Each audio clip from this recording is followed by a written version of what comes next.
ಇವತ್ತಿನ ರೆಸಿಪಿ ಮೀನಿನ ಮೊಟ್ಟೆ ಫ್ರೈ. ತುಂಬಾ ಸಿಂಪಲ್ ಆಗಿ ಈ ಮೀನಿನ ಮೊಟ್ಟೆ ಫ್ರೈನ ಹೇಗ್ ಮಾಡೋದು ಅಂತ ಹೇಳ್ಕೊಡ್ತಾ ಇದ್ದೀನಿ. ಫಿಶ್ ಎಗ್ ಫ್ರೈ ಮಾಡ್ಲಿಕ್ಕೆ ಏನೆಲ್ಲ ಇಂಗ್ರೀಡಿಯೆಂಟ್ಸ್ ಬೇಕು ಅಂತ ನಾನು ಡಿಸ್ಕ್ರಿಪ್ಷನ್ ಬಾಕ್ಸ್ ನಲ್ಲಿ ಕೊಟ್ಟಿರ್ತೀನಿ, ದಯವಿಟ್ಟು ಚೆಕ್ ಮಾಡಿ. ಈಗ ಫಿಶ್ ಎಗ್ ಫ್ರೈ ಹೇಗ್ ಮಾಡೋದು ಅಂತ ನೋಡೋಣ. ಒಂದ್ ಪಾತ್ರೆಗೆ 3 ಟೇಬಲ್ ಸ್ಪೂನ್ ಆಯಿಲ್ ಹಾಕಿ, ಆಯಿಲ್ ಬಿಸಿ ಆದ್ಮೇಲೆ ಒಂದು ಆನಿಯನ್ ನ ಕಟ್ ಮಾಡಿ ಹಾಕೊಳ್ಬೇಕು. ಹಾಕಿ ಫ್ರೈ ಮಾಡ್ಕೊಳ್ಬೇಕು.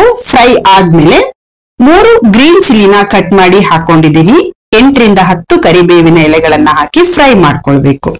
ಫ್ರೈ ಆದ್ಮೇಲೆ 1 ಟೇಬಲ್ ಸ್ಪೂನ್ ಆಗುವಷ್ಟು ಶುಂಠಿ ಬೆಳ್ಳುಳ್ಳಿ ಪೇಸ್ಟ್ ಅನ್ನ ಹಾಕಿ ಚೆನ್ನಾಗಿ ಫ್ರೈ ಮಾಡ್ಕೊಳ್ಳಿ.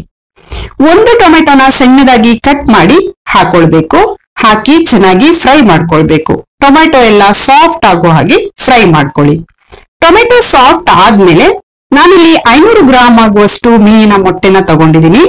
ಅರಿಶಿನ ಪುಡಿ, ಉಪ್ಪನ್ನ ಹಾಕಿ ಚೆನ್ನಾಗಿ ವಾಶ್ ಮಾಡಿ ಹಾಕೊಂಡಿದ್ದೀನಿ. ಅರ್ಧ ಟೀ ಸ್ಪೂನ್ ಆಗುವಷ್ಟು ಅರಿಶಿನ ಪುಡಿ, ರುಚಿಗೆ ಉಪ್ಪನ್ನ ಹಾಕಿ ಚೆನ್ನಾಗಿ ಮಿಕ್ಸ್ ಮಾಡ್ಕೊಳ್ಳಿ. ದಯವಿಟ್ಟು ನಮ್ಮ ಪೇಜ್ ಅನ್ನ ಫಾಲೋ ಮಾಡಿ, ಹಾಗೆ ಸಪೋರ್ಟ್ ಮಾಡಿ. ಚೆನ್ನಾಗಿ ಮಿಕ್ಸ್ ಮಾಡಿ ಆದ್ಮೇಲೆ 1 ಟೇಬಲ್ ಸ್ಪೂನ್ ಆಗುವಷ್ಟು red chilli powder, 1 tea spoon ಆಗುವಷ್ಟು ಕೊತ್ತಂಬರಿ ಪುಡಿ ಹಾಕಿ ಚೆನ್ನಾಗಿ ಮಿಕ್ಸ್ ಮಾಡ್ಕೊಳ್ಬೇಕು. ಚೆನ್ನಾಗಿ ಮಿಕ್ಸ್ ಮಾಡಿ ಆದ್ಮೇಲೆ ಅರ್ಧ ಕಪ್ ಆಗುವಷ್ಟು ನೀರನ್ನ ಹಾಕೊಳ್ಳಿ. ನೀರನ್ನ ಹಾಕ್ಬಿಟ್ಟು ಮಿಕ್ಸ್ ಮಾಡಿ ಲಿಡ್ ನ ಕ್ಲೋಸ್ ಮಾಡಿ 10 ನಿಮಿಷ ಲೋ ಫ್ಲೇಮ್ ಅಲ್ಲೇ ಇಟ್ಟು ಬೇಯಿಸ್ಕೊಳ್ಳಿ. ಮಧ್ಯ ಮಧ್ಯ ತಿರುಗಿಸ್ತಾ ಇರ್ಬೇಕು. ಈ ಮೀನಿನ ಮೊಟ್ಟೆ ತುಂಬಾನೇ ಬೇಗ ಬೇಯತ್ತೆ. ಈಗ ಅರ್ಧ tea spoon garam masala, 2 table spoon ಆಗುವಷ್ಟು ಚಾಪ್ ಮಾಡಿರೋ ಕೊತ್ತಂಬರಿ ಸೊಪ್ಪು, 1 ನಿಂಬೆ ಹಣ್ಣಿನ ರಸನ ಹಾಕೊಳ್ಬೇಕು.